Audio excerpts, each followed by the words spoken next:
আসসালামু আলাইকুম। আমি আব্দুল্লাহ মাহমুদ। অনলাইন ক্লাসে নবম দশম শ্রেণীর বিজ্ঞান বিভাগের শিক্ষার্থীদের স্বাগতম। আমরা দেখেছি পেট্রোল পোড়ালে গাড়ি চলে, কিচেন রুমে গ্যাস পোড়ালে রান্না বান্নার কাজ হয়, টর্চ লাইটের ব্যাটারি চালালে অন্ধকার দূর হয়, টর্চ লাইট দিয়ে আমরা পথ চলতে পারি। এরপরে বিভিন্ন দেশে নিউক্লিয়ার এনার্জি ব্যবহার করে, পারমাণবিক শক্তি ব্যবহার করে বিদ্যুৎ উৎপন্ন করা হয়। এই সব কিছু রাসায়নিক বিক্রিয়ার ফলে রাসায়নিক শক্তি বিভিন্ন শক্তিতে পরিণত হয়, আর এই জিনিসটাই হচ্ছে রসায়ন শক্তি। জি শিক্ষার্থীরা, আজকে আমরা আলোচনা করব রসায়ন শক্তি, কেমিস্ট্রি অ্যান্ড এনার্জি। কেমিস্ট্রি এবং এনার্জি, রসায়ন এবং শক্তির মধ্যে কি ধরনের সম্পর্ক আছে আমরা আজকে দেখতে পারবো। আমাদের ক্লাসটা আজকে 9-10 এর জন্য কেমিস্ট্রি চ্যাপ্টার 8 অষ্টম অধ্যায়। আমরা যে যে বিষয়গুলো আলোচনা করব, আলোচ্য বিষয় হচ্ছে রাসায়নিক শক্তি, তাপের পরিবর্তন, বন্ধন শক্তি হিসাব, রাসায়নিক শক্তির ব্যবহার, জ্বালানি বিশুদ্ধতার গুরুত্ব, ইথানলকে জ্বালানি হিসেবে ব্যবহার। সুপ্রিয় শিক্ষার্থীরা, একটি অণুর সাথে একটি অণু যে আকর্ষণ দ্বারা যুক্ত থাকবে, ওইখানে একটা আকর্ষণ শক্তি কাজ করে, এটা রাসায়নিক শক্তি। একটা পরমাণুর সাথে আরেকটা পরমাণু একটা আকর্ষণ শক্তি দিয়ে যুক্ত থাকবে, এটাকে বলা হয় রাসায়নিক শক্তি। তাহলে আমরা এখানে দেখি বন্ধন শক্তি। সুন্দর কথা, একটা যৌগ গঠিত হবে কতগুলো পরমাণু নিয়ে। এখন কোন বন্ধনের মধ্যে, কোন যৌগের বন্ধনে বিদ্যমান পরমাণুগুলা যে আকর্ষণ শক্তি দ্বারা যুক্ত থাকবে তাকে বলা হয় বন্ধন শক্তি, বন্ড এনার্জি। যেমন একটি সমযোজী যৌগের মধ্যে যদি আমরা দেখি HCl, হাইড্রোজেন এবং ক্লোরিন দুটি অধাতু মিলে একটি সমযোজী বন্ধন সৃষ্টি করেছে, তাহলে HCl এখানে একটা বন্ধন শক্তি থাকবে। আবার দেখো সোডিয়াম ক্লোরাইড, ধাতু অধাতু মিলে আরেকটা যৌগ সৃষ্টি করছে, এখানেও একটা বন্ধন শক্তি আছে। এখানে একটা বন্ধন আছে, এটা আয়নিক বন্ধন, আর এই যৌগটা হচ্ছে আয়নিক যৌগ। দেখো এরপর আন্তঃআণবিক শক্তি, ইন্টারমলিকুলার এনার্জি। সমযোজী যৌগগুলোর মধ্যে তোমার দেখা যায় যে সমযোজী যৌগগুলোর মধ্যে যে অণু থাকে, অণুর মধ্যে একটা আকর্ষণ শক্তি ফিল হয়। একটা অণু আরেকটা অণুকে, যে আন্তঃআণবিক শক্তি, ইন্টারমলিকুলার এনার্জি। আমরা দেখি অসংখ্য পানির অণু একটা আরেকটার কাছাকাছি থাকে, এখানে তারা একটা আরেকটাকে আকর্ষণ করে, এই আকর্ষণ করার কারণে এটাকে বলা হয় আন্তঃআণবিক শক্তি। আবার আমরা দেখেছি আয়নিক বন্ধন, সোডিয়াম ক্লোরাইড, যেটা আমরা খাবার লবণ বলে থাকি।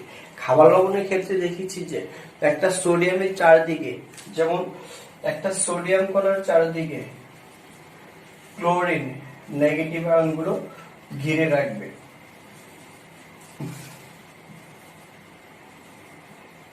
ঠিক আছে, আবার একটা ক্লোরিন আয়নের চারদিকে ঠিক সেম ভাবে সোডিয়ামের 6টা আয়ন ঘিরে রাখবে।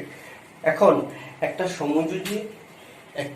সমযোজী যৌগে বিদ্যমান পরমাণুগুলোর মধ্যে যে একটা আকর্ষণ বল থাকবে, বা সমযোজী যৌগের মধ্যে যে আন্তঃআণবিক আকর্ষণ বল আছে, সেই আন্তঃআণবিক আকর্ষণ বলের চেয়ে আয়নিক যৌগে বিদ্যমান পজিটিভ নেগেটিভ, ধনাত্মক ঋণাত্মক আয়নের মধ্যে যে আকর্ষণ বল আছে এটা অনেক বেশি শক্তিশালী হবে। ঠিক আছে, আচ্ছা। এখন এই জন্য স্বাভাবিকভাবে দেখা যায় সমযোজী যৌগগুলো ম্যাক্সিমামে তরল বা বায়বীয় হয়ে থাকে, আর আয়নিক যৌগগুলো কক্ষ তাপমাত্রায় কঠিন পদার্থ হয়ে থাকে। তো সমযোজী যৌগগুলো কিছু যৌগ আছে এরা কঠিন অবস্থা থাকে।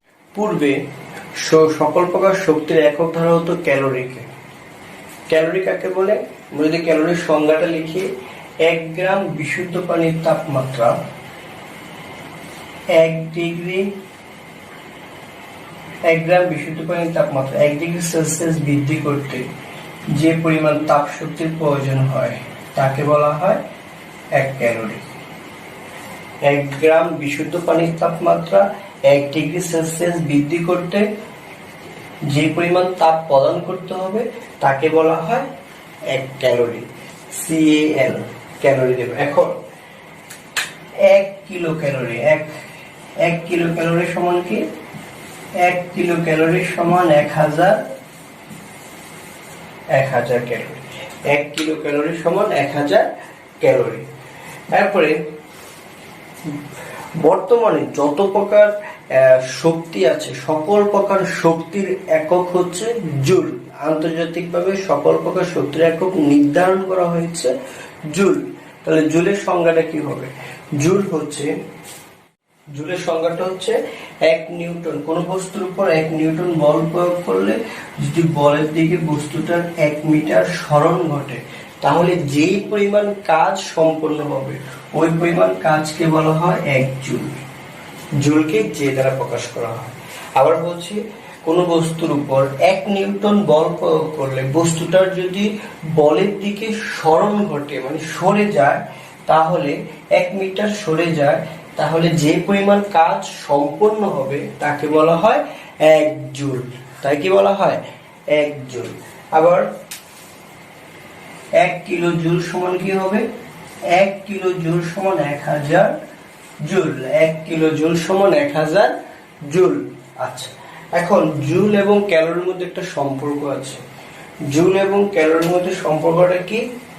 জুল এবং ক্যালোরির মধ্যে যে সম্পর্ক, পদার্থের মধ্যে একটা কাজ করার শক্তি থাকে। প্রত্যেকটা পদার্থের মধ্যে একটা শক্তি লুকায়িত আছে। প্রত্যেকটা ই দ্বারা প্রকাশ করা হয়। যদি আমরা অভ্যন্তরীণ শক্তির একটা সূত্র লিখি, বিক্রিয়ায় তাপের পরিবর্তন, বিক্রিয়ায় তাপের পরিবর্তন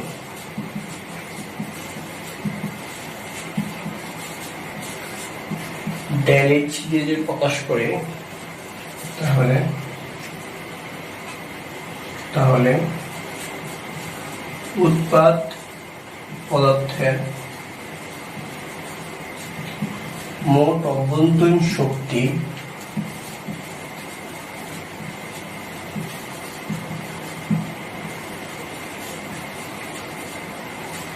P2 বিয়োগ বিক্রিয়ক পদার্থের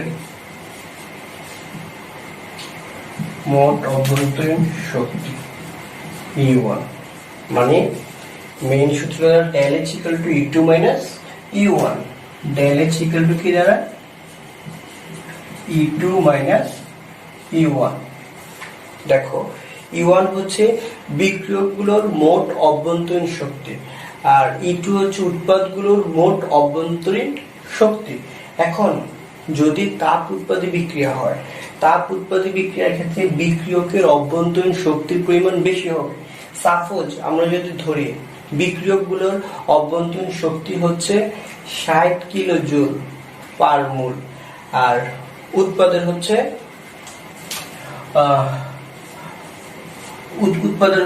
20 কিলো জুল পার মোল, তাহলে আমরা দেখতে পারবো ডেল এইচ এর মানটা কি হচ্ছে? নেগেটিভ হচ্ছে। 60 থেকে 20 গেলে কত হয়?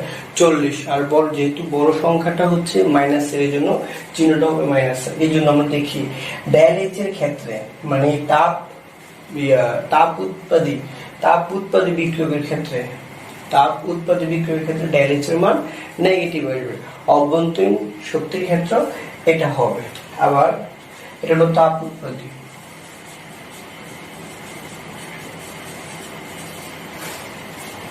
আবার দেখো del H equal to E2 minus E1। তাপ হারি বিক্রিয়ার ক্ষেত্রে দেখা যায় যে উৎপাদ সমূহের অভ্যন্তরীণ শক্তির পরিমাণ বেশি, বিক্রিয়ক সমূহের অভ্যন্তরীণ শক্তির পরিমাণ কম। মনে করি এটা হচ্ছে 50 কিলো জুল আর এটা হচ্ছে 10 কিলো জুল। তাহলে বড় সংখ্যা থেকে ছোট সংখ্যা বিয়োগ করলে আমরা একটা পজিটিভ মান পাবো। এই জন্য দেখা যায় del H equal to positive হয়ে থাকে। Del H equal to positive, আর এটা হবে ডেল এইচ এর মান পজিটিভ হবে তাপ হারি বিক্রিয়ার ক্ষেত্রে। তাপ হারি কি কি, একটা হচ্ছে তাপ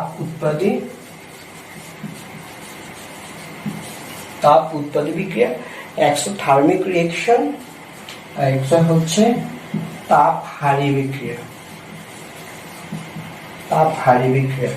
এন্ডোথার্মিক রিঅ্যাকশন। আচ্ছা, এই ক্ষেত্রে তাপ উৎপাদী বিক্রিয়কের শক্তি যে উৎপাদের শক্তি বেশি থাকে, বিক্রিয়কের চেয়ে উৎপাদের শক্তি বেশি থাকে, এই জন্য দেখা যায় যে এটার মানটা নেগেটিভ হয়ে থাকে। মানে তাপ উৎপাদী বিক্রিয়ার ক্ষেত্রে ডেল এইচ এর মান হবে নেগেটিভ, আর তাপ হারি বিক্রিয়ার ক্ষেত্রে ডেল এইচ এর মান হবে পজিটিভ। এই ক্ষেত্রে দেখা যায় যে তাপ হারি বিক্রিয়ার মান বড় এবং তাপ উৎপাদী বিক্রিয়ার মান ছোট থাকে। ডেল এইচ হচ্ছে বিক্রিয়ার তাপ শক্তির পরিবর্তন। আচ্ছা, তাপ উৎপাদী বিক্রিয়া সম্পর্কে আমাদের আগেই ধারণা আছে। তাপ উৎপাদী বিক্রিয়া হচ্ছে যে রাসায়নিক বিক্রিয়ার তাপ উৎপন্ন হয় তাকে বলা হয় তাপ উৎপাদী বিক্রিয়া বেশি, আর যে রাসায়নিক বিক্রিয়ার তাপ শোষিত হয় তাকে বলা হয় তাপ হারি বিক্রিয়া। যে এখানে দেখা যায় যে বিক্রিয়কগুলোর মোট শক্তির পরিমাণ বেশি এবং উৎপাদগুলোর মোট শক্তির পরিমাণ কম, এই জন্য ডেল এইচ এর মান পজিটিভ। এখন দেখো আমরা তাপ উৎপাদী বিক্রিয়ার ক্ষেত্রে কিভাবে লিখতে পারি, বিক্রিয়াটা কিভাবে লিখবো? আমরা বিক্রিয়াটা লিখবো এইভাবে, মনে করো methane plus oxygen, carbon dioxide plus পানি 890 কিলোজুল, আমরা এইভাবে লিখতে পারি। আবার দেখো কিলোজুল পার মোল, অথবা এটা সমতাকরণ করলে করতে পারো। এখানে কার্বন একটা, হাইড্রোজেন কয়টা, চারটা, এখানে কয়টা, দুইটা, তাহলে 2 দিয়ে তো 4টা হয়ে গেল। এরপর অক্সিজেন এখানে 2টা, তো এখানে কয়টা, 2টা 4টা, এখানে 2 দিয়ে তো সমতাকরণ। এটা তোমরা আগে করে এসেছো।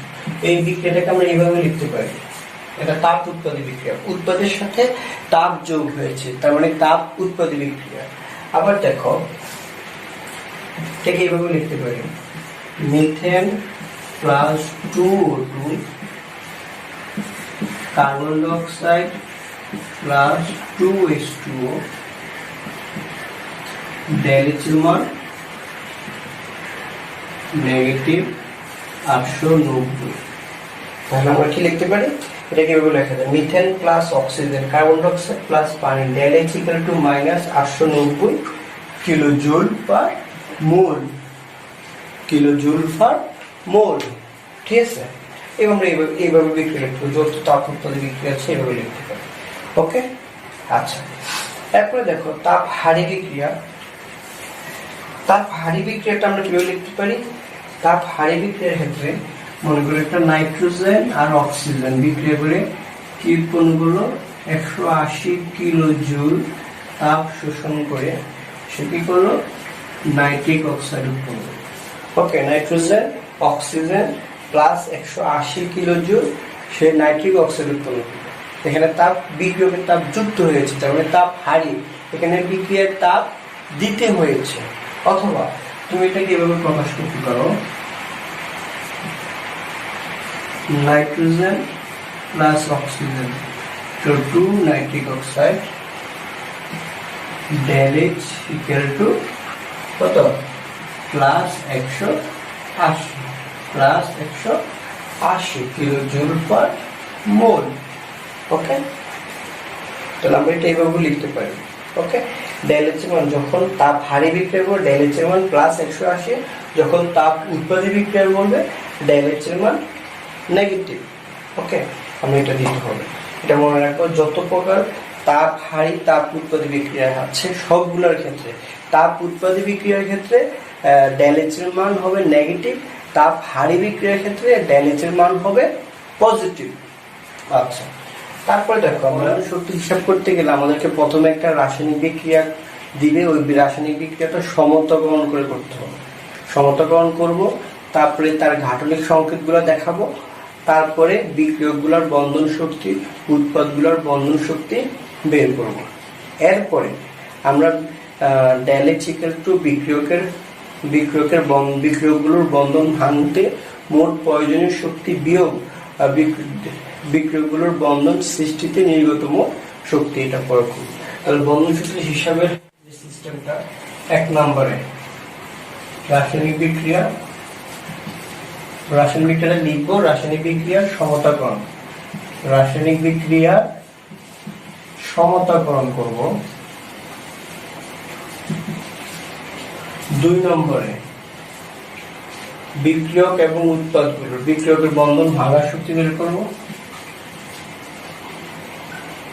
বিক্রিয়ার যৌগগুলোর গাঠনিক সংকেত লিখব।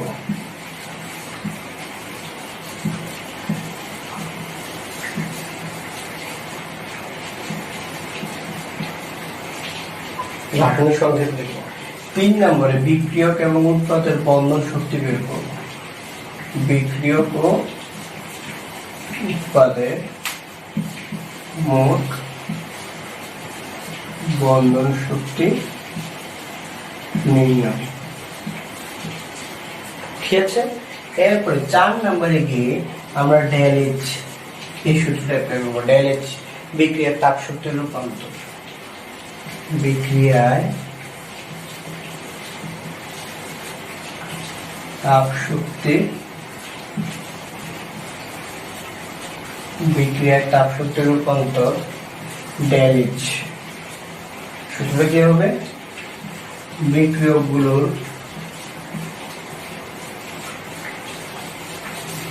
বন্ধন ভাঙতে প্রয়োজনীয় মোট শক্তি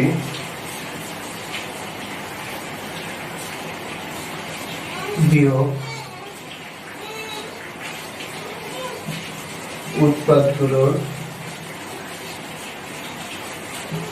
উৎপাদগুলোর বন্ধন সৃষ্টিতে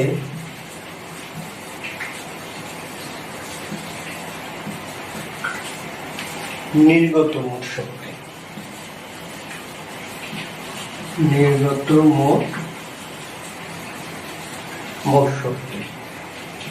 ঠিক আছে। তাহলে আমরা বন্ধন শক্তি হিসাব করবো 4টা থাকবে। প্রথমে 1 নম্বরে রাসায়নিক বিক্রিয়ার সমতাকরণ করব। 2 নম্বরে বিক্রিয়ার যৌগগুলোর গাঠনিক সংকেত আকারে লিখবো। 3 নম্বর বিক্রিয়ক উৎপাদের মোট বন্ধন শক্তি হিসাব করব। 4 নম্বরে বিক্রিয়ার তাপ শক্তির রূপান্তর ডেল এইচ ইকুয়াল টু বিক্রিয়কগুলোর বন্ধন ভাঙতে প্রয়োজনীয় মোট শক্তি, এটাকে আমরা B1 ধরতে পারি। আর উৎপাদগুলোর বন্ধন সৃষ্টিতে নির্গত মোট শক্তি, এটাকে আমরা B2 ধরতে পারি। ঠিক আছে। তার সূত্রটা দ্বারা del H equal to B1 minus B2। ঠিক আছে। B1 মাইনাস B2 বন্ধন শক্তি হিসাব করতে গেলে আমাদেরকে এই ধাপগুলা অবশ্যই ফলো করতে হবে। ঠিক আছে। আসো আমরা কি বলবো তোমাকে, methane plus oxygen, carbon dioxide plus পানি। এখানে বলবো del H equal to what? এখানে একটা বিক্রিয়া দিয়ে বললো যে methane plus oxygen, carbon dioxide plus পানি। প্রথমে আমাদেরকে যে কাজটা করতে হবে, আমরা কি করবো, বিক্রিয়াটা লিখবো সলিউশন। ঠিক আছে। এখানে সলিউশন লিখবো। আচ্ছা, এখানে প্রথমে বিক্রিয়াটা লিখবো methane plus oxygen equal to carbon dioxide plus পানি।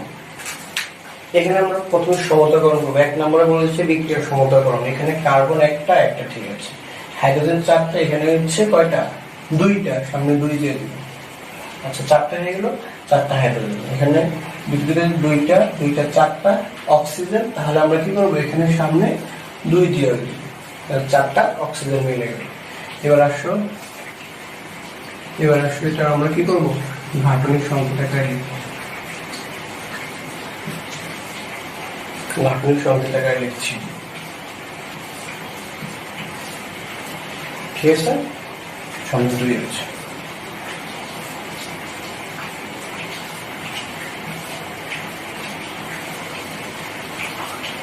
ওকে, মাঝখানে টিপ চিহ্ন থেকে বোঝার জন্য। আচ্ছা, তারপরে দেখো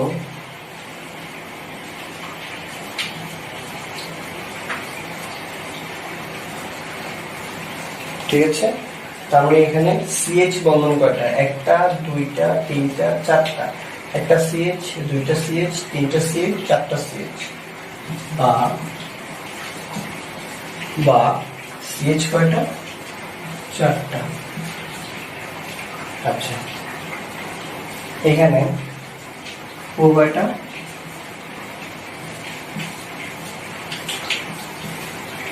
ঠিক আছে। এখানে সিও কয়টা, দুইটা।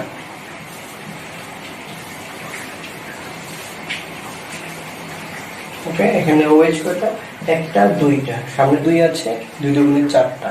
ওএইচ, একটা ওএইচ, দুইটা ওএইচ, সামনে দুই আছে, দুই দুগুণে চারটে।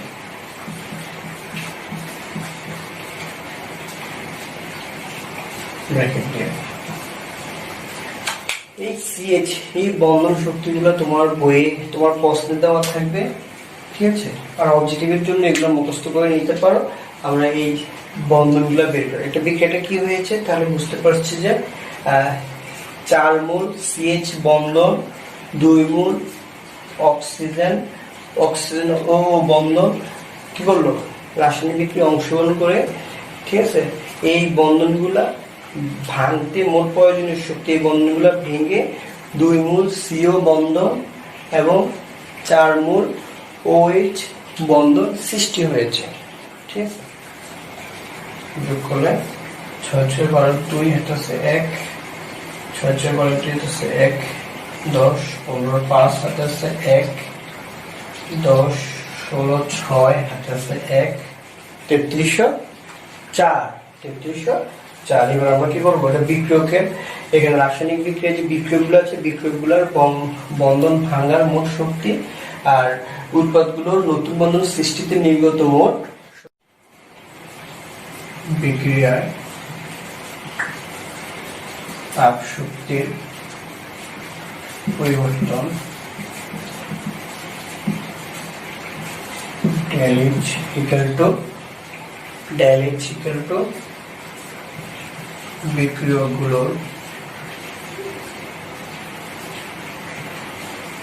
বিক্রিয়কগুলোর বন্ধন ভাঙতে প্রয়োজনীয় মোট শক্তি মানে V1 বিয়োগ উৎপাদগুলোর নতুন বন্ধন সৃষ্টিতে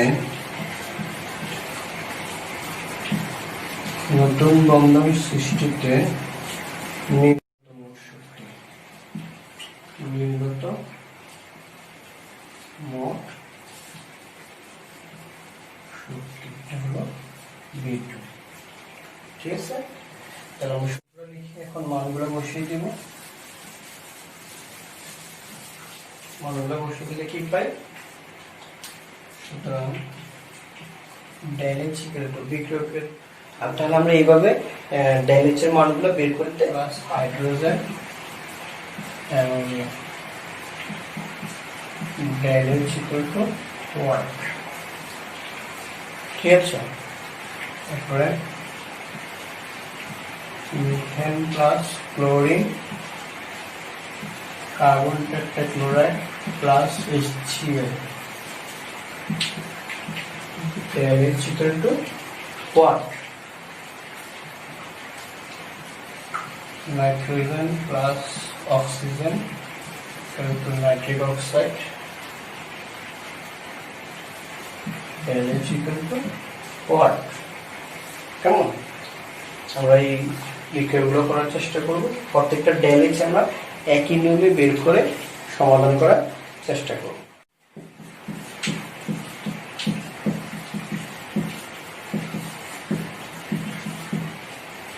ঠিক আছে, আমরা প্রত্যেকটা বিক্রিয়ার ড্যামেজ গুলা একই নিয়ম বের করবো। অনেক সময় ড্যামেজের মান দেওয়া থাকবে, তোমাকে যে কোনো একটা বন্ড এনার্জি বের করতে হবে। শিক্ষার্থীরা, আমরা প্রথমে ড্যামেজ নির্ণয় দেখেছি, ড্যামেজ নির্ণয়ের পদ্ধতিটা জানতে পেরেছি। এখন আমরা দেখব ড্যামেজের মান আছে, কিন্তু বিক্রিয়ক অথবা উৎপাদের যে কোনো একটি যৌগের বন্ধন শক্তির মান বের করতে হবে। তাহলে আমরা এই ক্ষেত্রে কিভাবে ওই বন্ধন শক্তির মান বের করব? দেখো, বোর্ডে একটা প্রবলেম দেওয়া আছে। 3 অণু হাইড্রোজেনের সাথে 1 অণু নাইট্রোজেন বিক্রিয়া করে 2 অণু অ্যামোনিয়া উৎপন্ন করলো। আর ড্যালেচের মান হচ্ছে -92 কিলোজুল পার মোল। আচ্ছা, হাইড্রোজেন ও নাইট্রোজেন এর বন্ধন শক্তি যথাক্রমে 435 কিলোজুল পার মোল ও 391 কিলোজুল পার মোল হলে নাইট্রোজেন ত্রিবন্ধন এর বন্ধন শক্তি নির্ণয় করো। তাহলে আমরা দেখতে পাচ্ছি এই ম্যাথমেটিক্সটার মধ্যে সমতাকরণ করাই আছে। এখানে হাইড্রোজেন 6টা, এখানেও হাইড্রোজেন 6টা, 3 দুগুণে 6। এরপরে এখানে নাইট্রোজেন 2টা, এখানেও নাইট্রোজেন 2টা, সমতাকরণ আছে। ডেলএইচ এর মান দেওয়া আছে, আমাদেরকে কিসের মান বের করতে হবে? এন ট্রিপল বন্ড, নাইট্রোজেন বন্ধন শক্তির মান বের করতে হবে। তাহলে আমরা সলিউশনটা করবো কিভাবে? দেখো, 3 অণু হাইড্রোজেন প্লাস 1 অণু নাইট্রোজেন ইকুয়াল টু 2 অণু অ্যামোনিয়া। ড্যালেচ এর মান -92 কিলোজুল পার মোল। আচ্ছা, এরপরে আমরা এখানে এটাকে ভাঙাই মানে ঘাটনিক সংকেত লিখবো। সমতাকরণ করা হয়েছে, ঘাটনিক সংকেত হবে হাইড্রোজেন H2, তাহলে HH বন্ড 3 HH বন্ড, 3টা হাইড্রোজেন বন্ধন। তারপরে দেখতে পাচ্ছি নাইট্রোজেন ট্রিপল বন্ড N2, তাহলে নাইট্রোজেন ট্রিপল বন্ড হবে। তারপরে দেখতে পাচ্ছি NH3 নাইট্রোজেন, একটা নাইট্রোজেন 3টা হাইড্রোজেনকে ধরেছে, সামনে 2 আছে। NH একটি বন্ধন, এখানে NH, এখানে NH, 1 2 3, 3টি NH বন্ধন। যেহেতু সামনে 2 আছে সেহেতু 3 দুগুণে 6, 6টি NH বন্ধন হবে। তাহলে দেখো, 3টা HH বন্ধন, একটা NN বন্ধন, 6টা NH বন্ধন। ড্যালেচ হচ্ছে -92 কিলোজুল পার মোল। আচ্ছা, তাহলে এখানে মানগুলো দেওয়া আছে, বন্ধন শক্তির যে মানগুলো দেওয়া আছে আমরা এই মানগুলা লিখে দিব। দেওয়া আছে হাইড্রোজেন বন্ধন শক্তি 435 কিলোজুল পার মোল, না NH বন্ধন শক্তি 391 কিলোজুল পার মোল। ঠিক আছে, তাহলে এতটুকু পর্যন্ত আমাদের অঙ্কটা করা হয়েছে। এরপর আমরা কি করব? 3 ইন্টু হাইড্রোজেন বন্ধনের মান হচ্ছে কত? 435 কিলোজুল পার মোল। আমাদের নাইট্রোজেন ট্রিপল বন্ডের মানটা বের করতে হবে। ওকে, আচ্ছা, equal to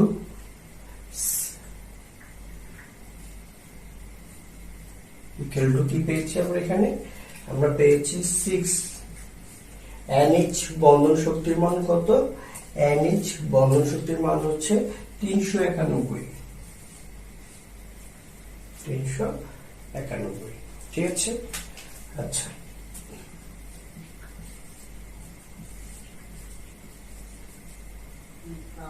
-92 kilojoule per mole. আচ্ছা, তারপরে দেখো, আমি এটা ক্যালকুলেশন করি কি দাঁড়ায়? এটা ক্যালকুলেশন করলে দাঁড়ায় 1305 প্লাস নাইট্রোজেন ট্রিপল বন্ড। ওকে, তারপরে ওইখানে যদি ক্যালকুলেশন করে কি দাঁড়ায়, ওইখানে ক্যালকুলেশন করলে দাঁড়ায় হচ্ছে 6 ইন্টু 391। 6 ইন্টু 391 এর মান কত হবে? 6 ইন্টু 391 2346। 2346। তাহলে আমরা এই পজিশনে আসলাম, আর ডাইলেচ এর মান তো আছে। এখন তাহলে আমরা কি করব? আমরা জানি বিক্রিয়কের বন্ধন শক্তি বের করেছি, উৎপাদের বন্ধন শক্তি পেয়েছে। আমরা জানি del H equal to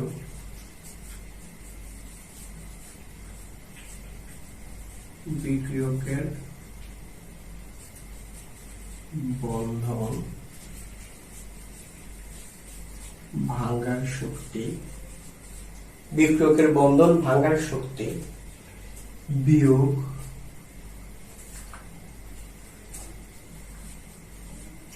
উৎপাদের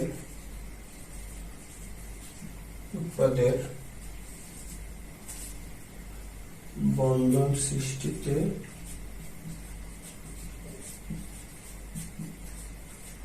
নির্গত শক্তি। ঠিক আছে, এটা মুছে দিলাম। আচ্ছা, del H minus 92 বিক্রিয়কের টোটাল বন্ধন শক্তি কত পেয়েছো? 1305 plus nitrogen triple bond minus উৎপাদের বন্ধন শক্তি কত পেয়েছ?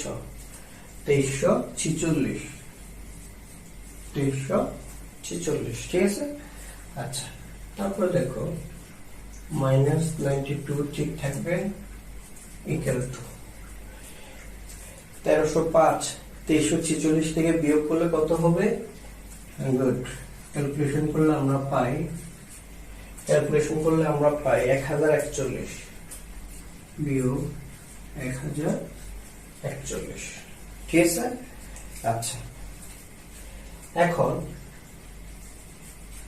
আমরা যদি সাইড পাল্টিয়ে দিই, সাইড পাল্টিয়ে দেওয়ার পর নাইট্রোজেন ট্রিপল বন্ড -92 প্লাস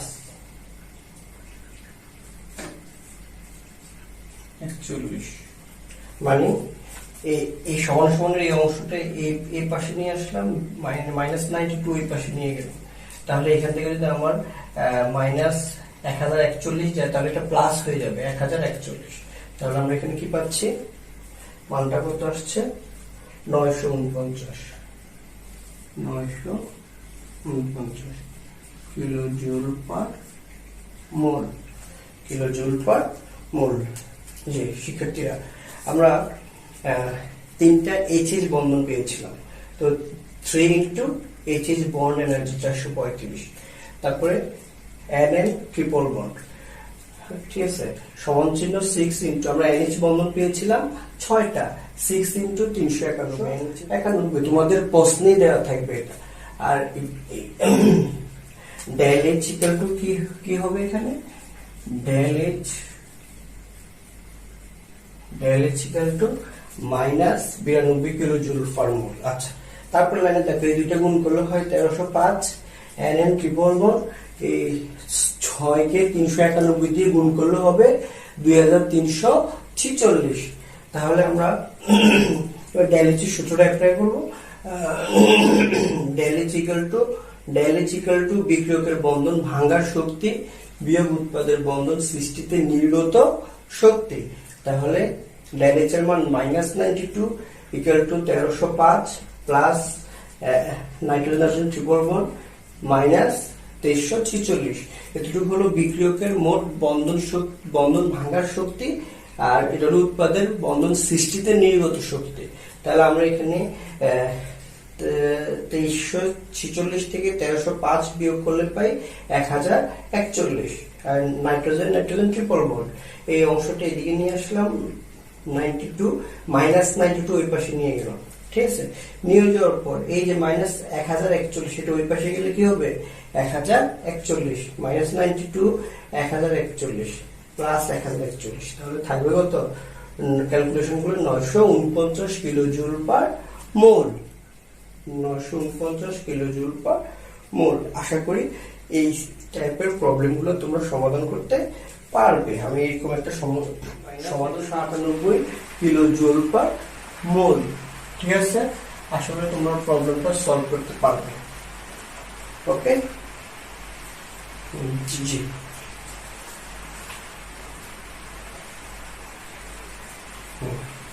আচ্ছা, মুছে ফেললাম কিন্তু। হ্যাঁ, ব্যবহার বলতে গেলে আসলে আমাদের দৈনন্দিন জীবনে আমরা যে যত যে মানে শিল্প কারখানা, যানবাহন চলতেছে, বা আমাদের কিচেন রুমে সারাদিন আমাদের রান্না বান্নার কাজ চলে, এই সব কিছুতে আসলে রাসায়নিক শক্তি জড়িত। আমরা যদি একটু চিন্তা করে দেখি তাহলে কি হচ্ছে, আমরা একটু দেখি। রাসায়নিক শক্তির ব্যবহার, রাসায়নিক শক্তির ব্যবহারের ক্ষেত্রে রাসায়নিক শক্তিকে অন্য প্রকারের শক্তিতে রূপান্তর করতে গেলে একটা হচ্ছে কি জ্বালানি পোড়ানো, এই জীবাশ্ম জ্বালানি, কয়লা, পেট্রোল, কেরোসিন, প্রাকৃতিক গ্যাস, এগুলাকে আমরা বলি জীবাশ্ম জ্বালানি। জীবাশ্ম জ্বালানি থেকে বহু বছর মৃত জীবদেহ, উদ্ভিদ দেহ মাটির নিচে চাপা পড়ে থাকার কারণে এরা এক প্রকার জ্বালানি হয়ে যায়। মৃত প্রাণীদেহগুলার যে গ্যাস উৎপন্ন হয় সেটা প্রাকৃতিক গ্যাসে পরিণত হয়ে যায়, আর তরল অংশটা অকটেন, পেট্রোল, ডিজেল, আর মৃত উদ্ভিদ দেহগুলা কয়লায় পরিণত হয়ে যায়। এগুলা জ্বালানি হিসেবে কাজ করে, এই জন্য এদেরকে বায়োফুয়েল বা আচ্ছা। এরপরে দেখো আতশবাজি মানে পটকা, এটা যখন ফুটানো হয় এটার মধ্যে তোমার কি থাকে, এখানে তোমার তাপ শক্তি, আলোক শক্তি, এইসব শক্তি উৎপন্ন হয়। এরপরে দেখো ড্রাই সেল বা শুষ্ক কোষ, আমাদের টেলিভিশন কি বলে, টেলিভিশনে যে রিমোট ব্যবহার করি, রিমোটের মধ্যে যে বা দেওয়াল ঘড়ির মধ্যে যে ব্যাটারি ব্যবহার করি, এগুলো হচ্ছে ড্রাই সেল বা বলা হয় শুষ্ক কোষ, ঠিক আছে? এই শুষ্ক কোষগুলোর মধ্যে রাসায়নিক উপাদান থাকে, এরা রাসায়নিক বিক্রিয়ার মাধ্যমে বিদ্যুৎ শক্তি উৎপন্ন করে থাকে।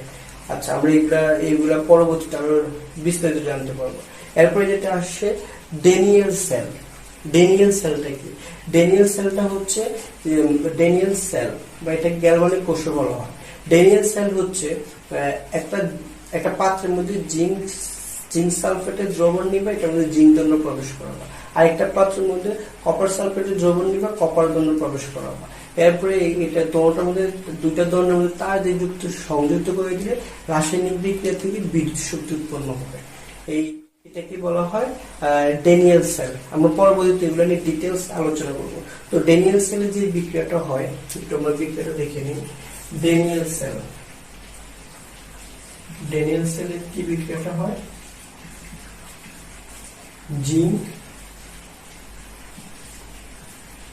Zinc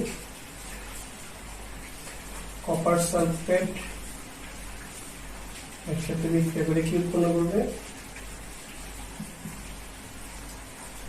zinc sulphate plus copper, মানে ডেনিয়েল সেলের টোটাল যে বিক্রিয়াটা হয়, জিঙ্ক কপার সালফেটের সাথে বিক্রিয়া করে জিঙ্ক সালফেট এবং কপার উৎপন্ন করবে। এখানে টোটাল বিক্রিয়াটা ডেনিয়েল সেলের। আমরা এই ব্যাপারে আরো বিস্তারিত পরে জানতে পারবো। পেট্রোল, ডিজেল, অকটেন এগুলো পোড়ানোর মাধ্যমে আমরা তাপ ইঞ্জিনগুলোতে তাপ শক্তি উৎপন্ন হয়, এটা যান্ত্রিক শক্তিতে পরিণত হয় এবং তারপরে গাড়ি চলতে থাকে। এখন এরপরে বিমান চলে, ঠিক আছে? ওইখানেও মানে রাসায়নিক পদার্থ পোড়ানোর মাধ্যমে। এখন আমাদের প্রকৃতির মধ্যে রাসায়নিক শক্তির একটা জ্বলন্ত উদাহরণ হচ্ছে সালোক সংশ্লেষণ প্রক্রিয়া। সালোক সংশ্লেষণ প্রক্রিয়া কাকে বলে তোমরা নিচের ক্লাস থেকে জেনে এসেছো। সালোক সংশ্লেষণ হলো যে জৈব রাসায়নিক প্রক্রিয়ায় উদ্ভিদের সবুজ পাতা বাতাসের কার্বন ডাই অক্সাইড এবং পানির সাথে বিক্রিয়া করে শর্করা জাতীয় খাদ্য উৎপন্ন করে এবং উপজাত হিসেবে অক্সিজেন ত্যাগ করে, তাকে বলা হয় সালোক সংশ্লেষণ। এই প্রক্রিয়াটা এটাকে বলা হয় সালোক সংশ্লেষণ। তাহলে দেখো, সালোক সংশ্লেষণ বিক্রিয়াটা যদি আমরা লিখি, সালোক সংশ্লেষণ, সালোক সংশ্লেষণ ইংলিশে বলা হয় ফটোসিনথেসিস। সালোক সংশ্লেষণ কি করে?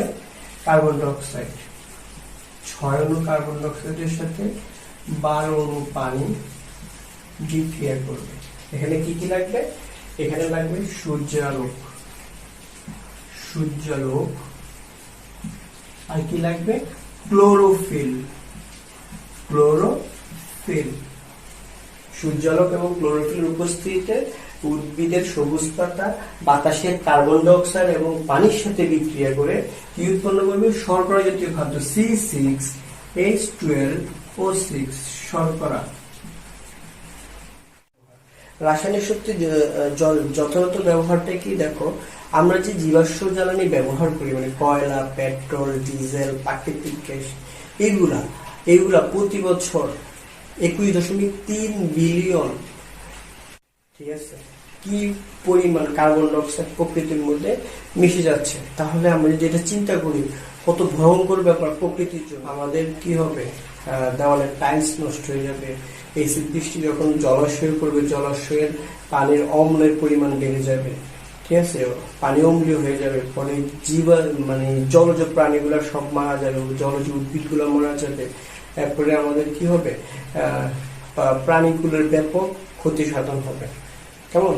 এরপরে এই এসিড বৃষ্টি মানুষের গায়ে পড়লে মানুষের গা ঝলসে যাবে। এগুলো খুব মারাত্মক। আচ্ছা, তাহলে দেখো, জ্বালানির বিশুদ্ধতার গুরুত্বটা কি? জ্বালানির বিশুদ্ধতার গুরুত্ব হলো, প্রকৃতিতে আমরা যে কেমিক্যালগুলো, যে রাসায়নিক উপাদানগুলো ব্যবহার করি, এগুলা অবিশুদ্ধ থাকে। আর এই অবিশুদ্ধ জ্বালানিগুলোকে আমরা শিল্প কারখানায় ব্যবহার করার মাধ্যমে এগুলাকে বিশুদ্ধ করতে হয়। যদি অবিশুদ্ধ জ্বালানি ব্যবহার করে থাকি, এই অবিশুদ্ধ জ্বালানি থেকে সালফার, ফসফরাস, নাইট্রোজেনের অক্সাইড প্রকৃতির মধ্যে চলে যায়।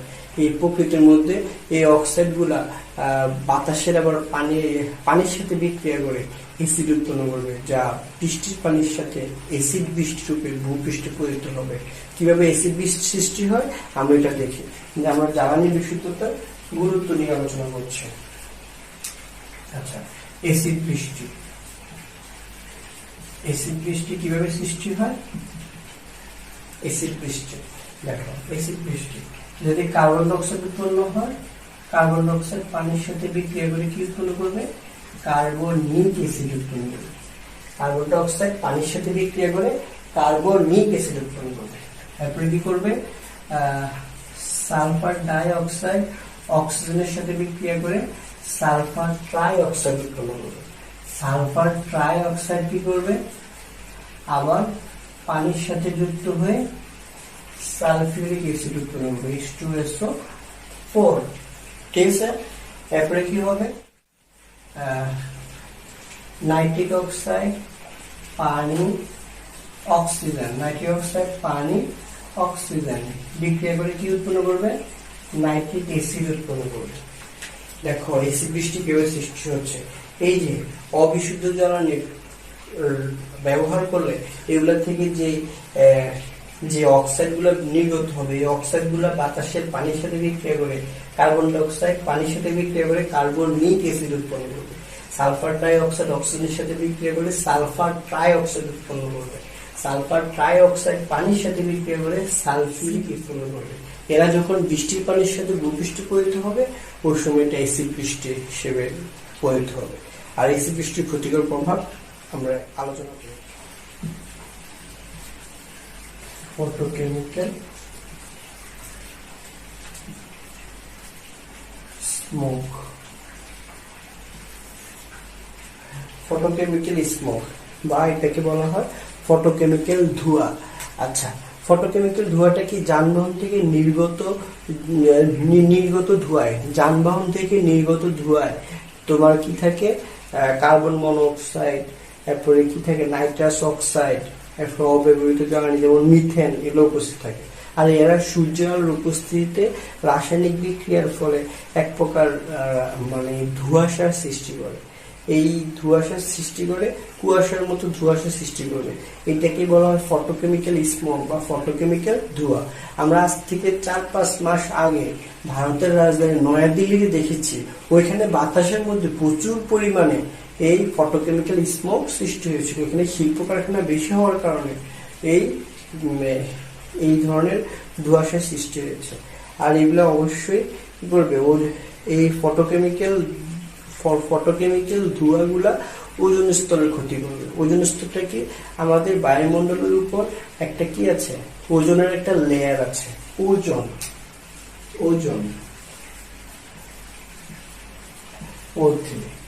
ওজোনের একটা লেয়ার আছে, ঠিক আছে। এখানে আল্ট্রাভায়োলেট রশ্মি, সূর্য থেকে যে ক্ষতিকারক রশ্মিগুলো আছে, এই ওজোন স্তরটা ধরে রাখে। এই ধরে রাখার কারণে কি হচ্ছে, ক্ষতিকারক আল্ট্রাভায়োলেট ইউভি রশ্মিগুলো পৃথিবীতে আসতে পারছে না। ইউভি রশ্মিগুলো আমাদের বডির জন্য খুবই ডেঞ্জারাস, এগুলা মানুষের ক্যান্সার সৃষ্টি করতে পারে। এখন এই ওজোন স্তর এই ক্ষতিকারক আল্ট্রাভায়োলেট রশ্মিগুলাকে আটকে রাখতে পারে। এখন যদি এই ওজোন স্তর এরকম ফটোকেমিক্যাল ধোঁয়ার জন্য, কার্বন ডাইঅক্সাইডের জন্য ছিদ্র হয়ে যায় বা ওজোন স্তর ক্ষয়প্রাপ্ত হয়, তাহলে সহজেই আল্ট্রাভায়োলেট রশ্মিগুলো পৃথিবীতে চলে আসবে, ফলে প্রাণীগুলোর অনেক ক্ষতি সাধন হবে। এই জন্য ওজোন স্তর একটু গুরুত্বপূর্ণ ভূমিকা পালন করার জন্য ওজোন স্তরকে পৃথিবীর ছাঁকনি বলা হয়। ওজোন স্তরকে কি বলা হয়, ওজনকে পৃথিবীর ছাঁকনি বলা হয়।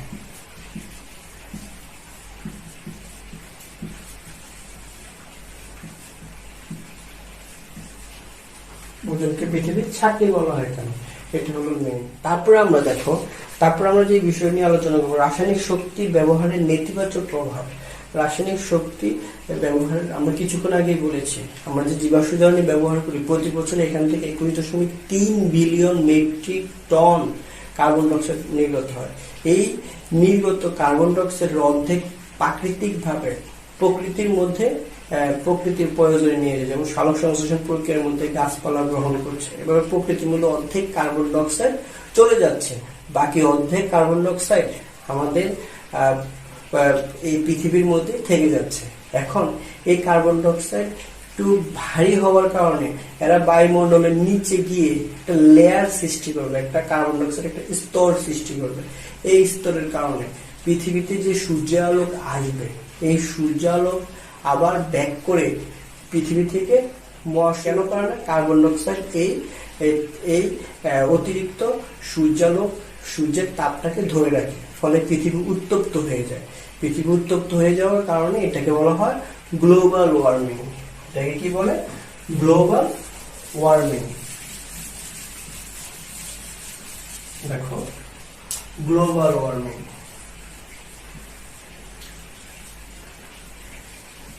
গ্লোবাল ওয়ার্মিং বা বৈশ্বিক উষ্ণায়ন,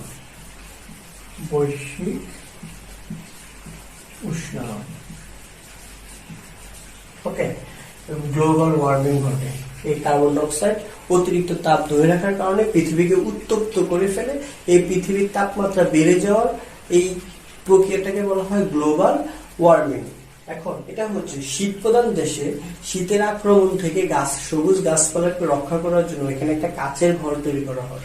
ওই কাচের দেওয়াল ভেদ করে ওই ঘরের মধ্যে সূর্য আলো ঢুকতে পারে, কিন্তু কাচের দেওয়ালটা ভেদ করে এই সূর্যালোকটা আবার ব্যাক পৃথিবীতে ফিরে আসতে পারে না। এই শাকসবজি চাষবাস করা হয়, এই কাচের ঘরটাকে বলা হয় কি, গ্রিন হাউস। আমাদের একটা ঘর আঁকি এরকম, এই ঘরের ভিতরে শাকসবজি, শাকসবজিটা হচ্ছে গ্রিন হাউস। এখন পৃথিবীর ক্ষেত্রে কি হচ্ছে, পৃথিবীর ক্ষেত্রে বায়ুমণ্ডলের নিচে দিয়ে কার্বন ডাইঅক্সাইড যে স্তর সৃষ্টি করছে, পৃথিবী থেকে যখন চলে যেতে চায় সূর্যের তাপটা কি করে এই কার্বন ডাইঅক্সাইড ধরে রাখে। গ্রিন হাউসের কাচের মতো যে কার্বন ডাইঅক্সাইডের লেয়ারটা সৃষ্টি হয়, কার্বন ডাইঅক্সাইডের স্তরটা অতিরিক্ত সূর্যের তাপটাকে ধরে রাখে। ধরে রাখার কারণে গ্রিন হাউস এফেক্টের মতো আমাদের পৃথিবীটা গরম হতে থাকে, পৃথিবীর তাপমাত্রা বেড়ে যায়। পৃথিবীর তাপমাত্রা বেড়ে গেলে কি হবে, এই ঘটনাকে বলা হয় গ্রিন হাউস এফেক্ট। এর ফলে কি হবে, উত্তর ও দক্ষিণ মেরুতে যে বরফগুলো আছে ওই বরফগুলো গলে সাগরের মধ্যে তরল হিসেবে পানি হিসেবে জমা হবে। আর সাগরের পানির স্তর বেড়ে গিয়ে নিচু এলাকা, যে দেশগুলা সাগরের উপকূলবর্তী এলাকায় আছে, এগুলা সাগরের নিচে ডুবে যাবে। ফলে অনেক ব্যাপক প্রাণহানি ঘটার সম্ভাবনা। তারপরে গ্রিন হাউস এফেক্টের অনেক ক্ষতিকর প্রভাব আছে। মেন কথা, আমরা আমাদের প্রকৃতিকে রক্ষা করতে হবে। আমরা যে জ্বালানিগুলো ব্যবহার করি এগুলো অপূর্ণ দহনের পরে কার্বন ডাইঅক্সাইড উৎপন্ন হতে পারে, কার্বন মনোক্সাইড উৎপন্ন হতে পারে। কার্বন মনোক্সাইড উৎপন্ন হয় যখন জ্বালানি অপূর্ণ দহন হয়, এবং এই কার্বন মনোক্সাইডকে বলা হয় নীরব ঘাতক। এখন দেখো, লাস্ট যে টপিকসটা, ইথানলকে জ্বালানি হিসেবে ব্যবহার করা হয়। মানে যে ইথানলটা কি,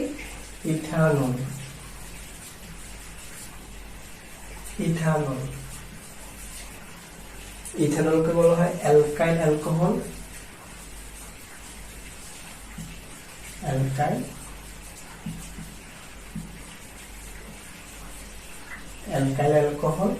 এর সংকেত হচ্ছে C2H5OH, বা এটা কিভাবে লেখা যায়, CH3CH2OH।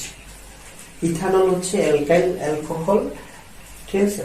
এটাকে C2H5OH বা CH3CH2OH এই সংকেত দিয়ে প্রকাশ করা হয়। এখন আমরা যে জীবাশ্ম জ্বালানির সাথে যদি ইথানল যুক্ত করতে পারি জ্বালানি হিসেবে, তাহলে দেখা যায় জীবাশ্ম জ্বালানির ঘাটতিটা কিছুটা পূর্ণ মানে আমরা ওভারটেক করতে পারবো। জীবাশ্ম জ্বালানির পরিমাণ খুব সীমিত, এটা একসময় শেষ হয়ে যাবে। তারপর আমরা কি করব, আমাদের অনেক বিপদ হয়ে যাবে, আমরা ওই সময় একদম অচল হয়ে যাব। এই জন্য দেখা যায় উত্তর আমেরিকার অনেকগুলা দেশ জীবাশ্ম জ্বালানির সাথে ইথানলকে মিশ্রিত করে তারা জ্বালানি হিসেবে ব্যবহার করছে। ব্রাজিলে তাদের জীবাশ্ম জ্বালানির সাথে 25 ভাগ ইথানল জ্বালানি হিসেবে ব্যবহার করছে তাদের পেট্রোল ইঞ্জিনের মধ্যে, তাপ ইঞ্জিনের মধ্যে। আবার আমেরিকা তাদের সকল গাড়ির মধ্যে জীবাশ্ম জ্বালানির সাথে শতকরা 10 ভাগ ইথানল মিশ্রিত করে তারা জ্বালানি হিসেবে ব্যবহার করছে। আমরাও যদি ইথানলকে জ্বালানি হিসেবে ব্যবহার করতে পারি, অদূর ভবিষ্যতে জীবাশ্ম জ্বালানির উপর আমাদের চাপ কমে যাবে। ধন্যবাদ প্রিয় শিক্ষার্থীরা। রসায়ন নিয়ে এই টপিকগুলো নিয়ে ব্যাপক আলোচনা করা যায়, আসলে আমাদের এত আলোচনা করার মতো সময় নাই, ঠিক আছে। তবু আমরা জানতে হবে। তো রসায়ন একটা প্রবাদ আছে, একটু বলে নিই। রসায়ন যতই পড়িবে ততই ভুলিবে, ভুলিতে ভুলিতে শিখিয়া যাইবে। একটা প্রবাদ বাক্য আমার কেমিস্ট্রি স্যাররা বলতো। তো তোমরাও প্র্যাকটিস করবে, প্র্যাকটিস ম্যাক্সিমাম পারফেক্ট, খুবই গুরুত্বপূর্ণ। আজকের জন্য আমার লেকচার এখানে শেষ করছি। সবাই রসায়ন ভালো করে বুঝে পড়ার চেষ্টা করবে। ধন্যবাদ, সবাই ভালো থাকো। আল্লাহ হাফেজ।